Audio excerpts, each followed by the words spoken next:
My 30-year-old sister, 26, Millie, has been in a string of bad relationships all her life. She dates unemployed losers, fuck boy types who don't want anything serious, or men who are already in relationships. She becomes overly attached to her partners and then gets heartbroken when these relationships don't end well for her, going so far as to play the victim when another woman called her out publicly for sleeping with her fiancé. Our family always pick up the pieces when her relationships end, and she goes into massive depressive episodes. I love her, but it can be exhausting, and she never learns from her past mistakes. Her current partner, 26, falls into the unemployed loser category. He's barely worked in his life and spends most of his time playing video games. Despite this, Millie fell pregnant 5 months into the relationship. They moved in together shortly before the baby was born. He resisted moving out of his parents until the final hour, and they now share a 9-month-old son. They both love the baby, but the relationship is strained. Millie is on maternity leave while he is still unemployed, and furthermore, he doesn't help around the house with the baby or the chores, leading to Millie being stressed and overwhelmed. I try to help out when I can, but I am running my own business and also live an hour away, so the help I can offer is limited. Anyway, I got engaged to my longtime partner on Christmas Eve and announced the news the following day at Christmas dinner as the entire family was attending. Naturally, my family were ecstatic, but while Millie congratulated me, she looked sad/annoyed for the rest of the evening, and it became obvious her mood had soured. This resulted in the family coddling her all night and asking if she was okay, to which she kept on saying, "I'm fine," while clearly being in a mood, refusing to engage in conversations, snapping at people, etc. At one point, she came back from the bathroom and looked as if she had been crying, so I pulled her aside to ask what was going on. She said the announcement of my engagement on Christmas was stealing her thunder, as it was her baby's first Christmas, and her son should be the main focus. She then accused me of rubbing my relationship and happiness in her face, because I knew things were not good with her relationship. This is the part where I might be in but. I got annoyed, called her entitled, and asked why she couldn't just be happy for me. She then accused me of not being supportive of her, and I snapped and said it's not my fault you let some loser knock you up. We all tried to warn you. I was also quick to snap because I feel like every family event since she got pregnant has centered around the same drama with her baby daddy. She ended up storming off and leaving with her baby and partner, and now my parents say I need to be the one to clear the air as the eldest sibling. Now, for a few comments before the update. Comment 1. Our family always pick up the pieces when her relationships end. What does that mean? She obviously has some mental health issues that needed to be addressed long before now. Did your parents, not you, your parents, work with her to get her into evaluation? Now my parents say I need to be the one to clear the air. Looks like no. Not the idiot. But you need a different strategy, because the same one you've been using, that you learned from your upbringing, isn't working. You don't have to help her out as much as you do. You don't have to engage in her drama. You can go low contact. Your mental health is important too. Comment 2. Not the idiot. The world doesn't revolve around her and her kid. What? Because she has a shitty relationship, you're not allowed to celebrate yours? Don't feel bad for wanting to share your engagement and celebrate. Other people's ongoing dramas become tiresome because, yes, at the end of the day, it is their fault. She could not have got involved with an unemployed loser, not got pregnant. She could end the relationship. Unfortunately, people don't like being told it's their own fault or accept responsibility. To keep the peace, you probably will have to reach out first if you intend on keeping her and nephew in your life. Now, for the update. Hey Reddit. It's been 2 weeks since I last posted about the drama with my sister Millie at Christmas dinner. Buckle up, because things have taken a wild turn. After the blowout, I took some time to cool off before reaching out to Millie. I thought maybe she needed space, but our mom kept pushing me to make amends. So, I drove to her place, hoping we could talk it out. But when I got there, I found her in tears, and her partner was nowhere to be seen. Turns out, he had left her. Just packed his bags and walked out while she was at the grocery store, leaving nothing but a note saying he couldn't handle the responsibility. Millie was devastated, and despite everything, I couldn't leave her alone in that state. I helped her with the baby and the house, and we started talking. She confessed that she knew her partner was a bad choice, but was scared of being alone. She said she felt trapped in a cycle she didn't know how to break. I felt for her. I really did. We spent the whole day together, and it felt like we were kids again, just us against the world. But here's the twist. A few days later, Millie's ex came crawling back. He said he made a huge mistake and wanted to be a family again. I was skeptical, but Millie was over the moon. She took him back without a second thought, and I was worried we were back to square one. Then, the bombshell dropped. Millie's ex had not just been loafing around during their time apart. He had actually inherited a significant amount of money from a distant relative. He'd kept it a secret, even from Millie, because he didn't want people to treat him differently. But now, he wanted to use that money to provide for Millie and their son. I was floored. This was the guy who couldn't hold down a job, and now he was talking about setting up college funds and buying a house. It was like he was a different person. Millie was ecstatic, saying it was a sign they were meant to be together. But I couldn't shake the feeling that something was off. I did some digging and found out that the inheritance was real, but there was a catch. The money was in a trust that required him to be in a stable family situation to access it. It seemed like he only came back to Millie because he needed to show he was in a committed relationship. I confronted him about it, and he didn't deny it. He said he did love Millie and their son, but the money was a chance to turn his life around, and he needed her for that. I was angry, but Millie begged me not to say anything. She believed his intentions were good, and that they could make it work. So, I've been keeping the secret, watching them play happy family, while knowing the shaky foundation it's built on. It's been hard to keep my mouth shut, especially when I see how hopeful Millie is about their future. And as for my engagement, it's taken a back seat to all this drama. My fiancé has been incredibly understanding, but I can't help feeling like my big moment got overshadowed by Millie's rollercoaster life. So, that's where we're at. Millie is back with her partner, who's suddenly flush with cash, but possibly for the wrong reasons. I'm trying to be supportive, but I'm also bracing myself for the possibility of it all crashing down again. And through it all, I'm still planning a wedding with the love of my life, hoping that when it's my turn to celebrate, it won't be overshadowed by another crisis. Now for the next story. When I, 20s female, was 7 years old, I lost my parents and was sent to live with my aunt, biological, and her husband, uncle, and his daughter, Kylie.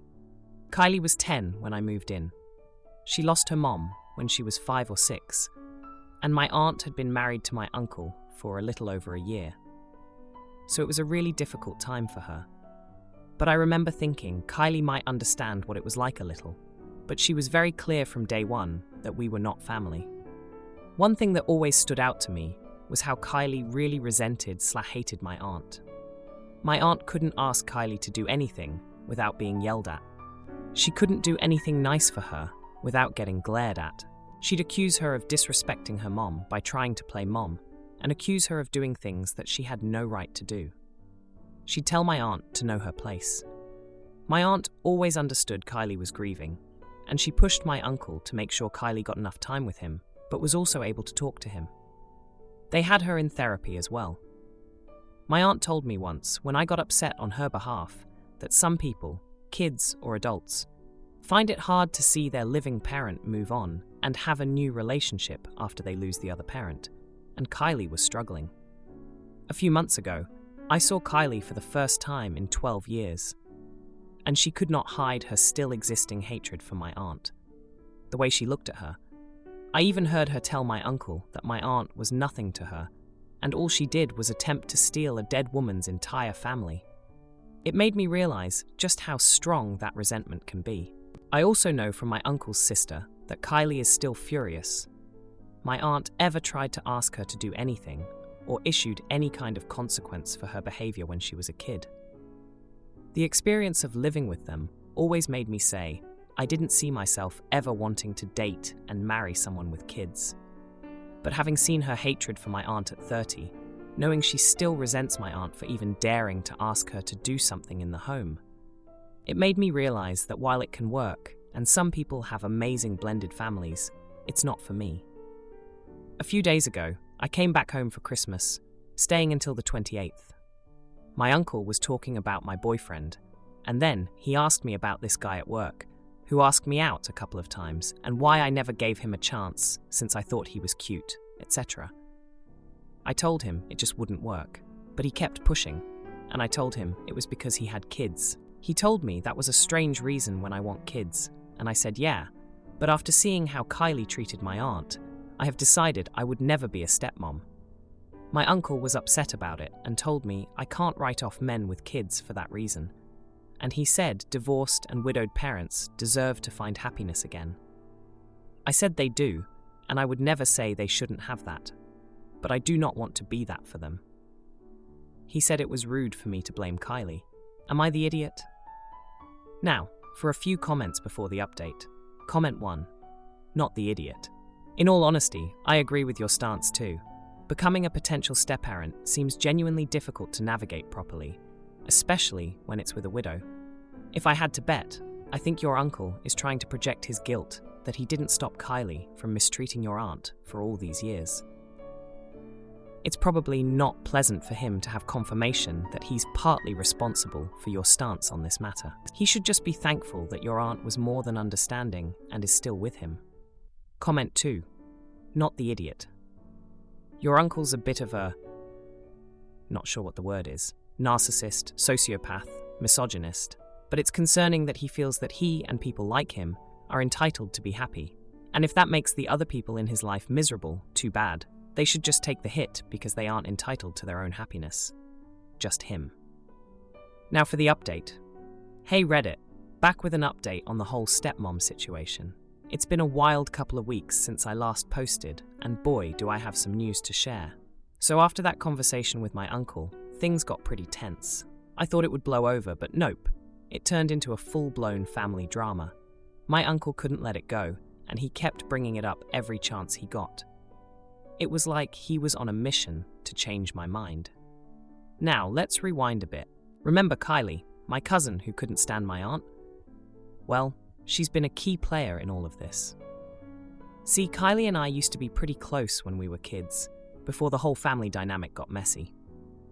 We'd have these secret handshakes and shared a love for cheesy horror movies. But as we grew up, we drifted apart, especially after I moved out for college. Fast forward to the present, and Kylie's been reaching out more. She's been going through a rough patch. Her long-term relationship ended, and she's been feeling pretty alone. So, when she heard about the stepmom debate, she decided to weigh in. Kylie and I had a heart-to-heart, and she confessed that she felt guilty about how she treated my aunt. She said that she was just a kid dealing with a lot of pain and didn't know how to handle it. She also admitted that she was wrong to hold on to that anger for so long. But here's the jaw-dropping part. Kylie told me she's been seeing a therapist and working through her issues. And guess what? She actually apologized to my aunt. It was a huge moment for everyone. My aunt, who's always been the peacemaker, accepted her apology, and they've been slowly rebuilding their relationship. Now, back to my uncle. He was still on my case about the whole stepmom thing, but after Kylie and my aunt started patching things up, he began to see things differently. He realized that not every situation is the same, and that maybe he was being unfair to me. So, we had this big family meeting, and my uncle finally backed down. He said he just wanted me to be happy, and that he was sorry for pushing his views on me. It was a relief, to say the least. But here's the compromise that came out of all this drama. My uncle suggested that maybe I could be open to the idea of dating someone with kids, but not rush into the role of a stepmom. He said I could take my time to build a relationship with the kids and see how things go. And you know what? That actually made sense to me. I've been thinking about it a lot, and I realized that maybe I was being too quick to shut down any possibility of being with someone who has kids. I mean, I love kids, and I've always wanted a family of my own, so I agreed to the compromise. I'm not saying I'm going to jump into anything, but I'm open to the idea now. And in a surprising turn of events, Kylie's been super supportive.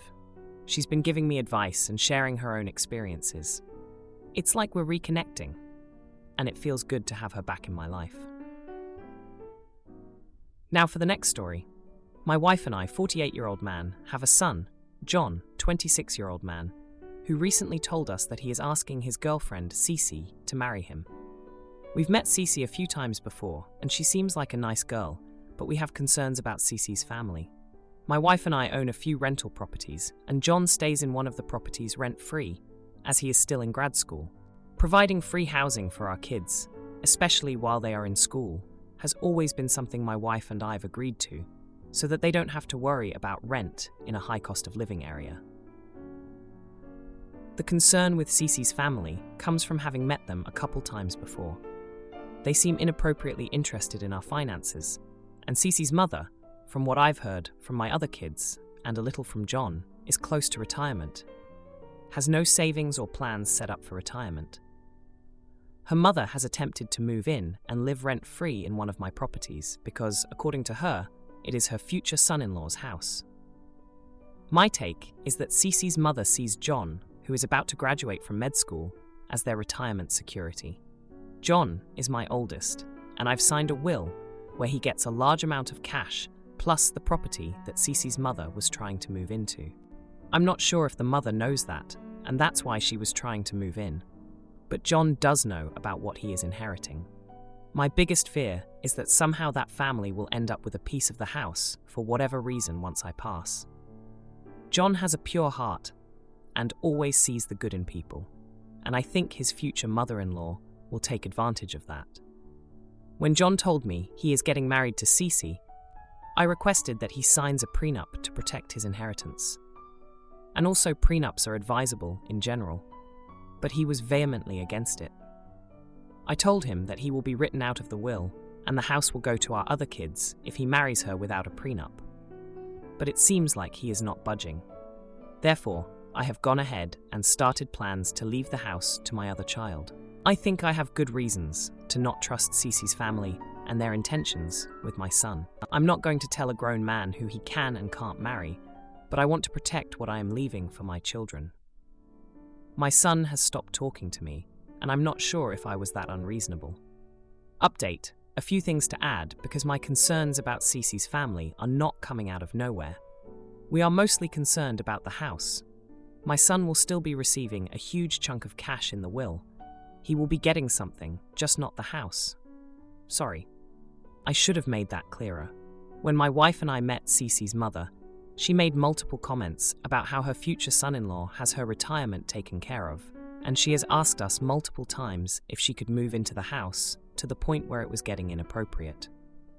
Now, for a few comments before the update. Comment 1. Not the idiot. Trust your gut. Why should you have outsiders come in and take what you worked for? Maybe you want to leave your son a bit of cash, but nothing major that the in-laws could benefit from. It would be interesting to see how things would turn out if the girlfriend's family knew that your son was getting nothing and would not be funding their retirement, etc. Comment 2. Not the idiot. You could do a trust and have a trustee continue to exercise control after your death, or even in your will have a prenup clause. My father did that, where anyone who wants to inherit must have a prenup. Now, for the update. Hey everyone, it's been a week since I last posted about the situation with my son John and his girlfriend Cece, and let me tell you, things have escalated quickly. I appreciate all the advice and support I received last time, and I thought I'd give you all an update on what's been happening. So, after my last post, my wife and I had a long talk about how to handle the situation. We decided to sit down with John and have a heart-to-heart about our concerns. We explained that while we love him and support his relationship with Cece, we were worried about her family's interest in our finances. We brought up the incidents with Cece's mother and her comments about our properties and John's future inheritance. John listened, but he was clearly upset. He told us that he understood our concerns, but he believed that Cece was not like her mother and that she loved him for who he was, not for his potential inheritance. He also mentioned that Cece had been talking about them finding their own place once he finished grad school. which was a relief to hear. However, things took a turn when Cece's mother showed up unannounced at our house a few days later. She had the nerve to ask us directly if we were going to help them with a down payment for a house once they got married. My wife and I were taken aback by her boldness. We politely declined, stating that John and Cece were adults, and we were confident they could manage on their own. That's when Cece's mother dropped a bombshell. She claimed that Cece was pregnant. We were shocked. John hadn't mentioned anything about expecting a grandchild. When we asked her for more details, she became evasive and quickly left, saying that we would hear from Cece and John soon. We immediately called John, who was just as surprised as we were. He had no idea what her mother was talking about and assured us that Cece was not pregnant. He was furious at the lie and confronted Cece about it. It turns out, Cece was just as shocked and had no idea why her mother would say such a thing. The next day, John and Cece came over to talk. It was a tense conversation. Cece apologized for her mother's behavior and assured us that she had no intention of taking advantage of our family. She even suggested that they sign a prenup to ease our worries, which was a complete 180 from their previous stance. John was still hesitant about the prenup, but after a lot of discussion, he agreed. He said he realized that while he trusted Cece, he couldn't control her family's actions, and he didn't want to risk our family's assets. We were relieved, but our relief was short-lived. The next day, our youngest daughter, who is close friends with Cece, confided in us that Cece had been receiving expensive gifts from an unknown source. She showed us a designer handbag and jewelry that Cece had recently flaunted, items that were way beyond a grad student's budget. This raised red flags for us, and we couldn't help but wonder where these gifts were coming from. We decided to do a little digging and found out that Cece had been spending a lot of time with one of John's classmates, a guy known for his wealthy family and flashy lifestyle. When we confronted John with this information, he was devastated. He couldn't believe that Cece might be seeing someone else behind his back. He decided to confront Cece about it, and that's when everything blew up. Cece admitted that she had been seeing John's classmate on the side. She claimed it was nothing serious, just some harmless fun, but John was heartbroken. He felt betrayed by Cece and her family. He ended things with her on the spot and told her that he never wanted to see her again. As for the house and the inheritance, John has told us that he doesn't want anything to do with it right now. He's too hurt and needs time to process everything that's happened.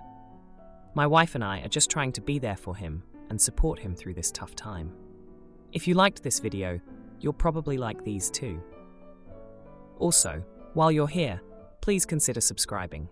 It's your support that keeps this channel alive and allows me to make better and longer videos. Have a great day.